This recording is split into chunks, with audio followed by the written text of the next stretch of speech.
Ari Wibowo dan Inge Anugrah kian memansa saling tuduh selingkuh.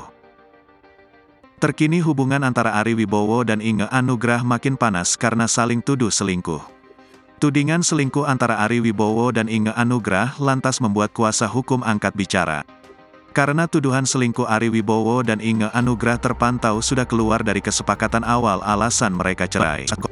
Kuasa hukum Inge Anugrah, Thomas Olalamarongan mengungkap awal mula kliennya dengan Ari Wibowo saling tuduh selingkuh. Tak sampai di situ, Thomas Olalamarongan juga mengungkap kondisi hubungan Inge Anugrah dengan Ari Wibowo. Diketahui Thomas Olalamarongan menanggapi soal kliennya dengan Ari Wibowo yang saling tuduh adanya pihak ketiga atau selingkuh. Terkait hal itu, Thomas menilai awal mula terjadinya saling tuduh-menuduh.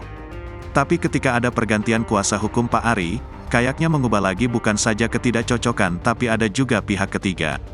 Nah ini yang menjadi kisruh sepertinya, katanya.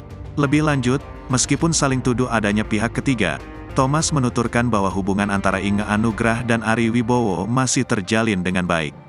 Begitu pula hubungan dengan anak-anaknya juga masih baik.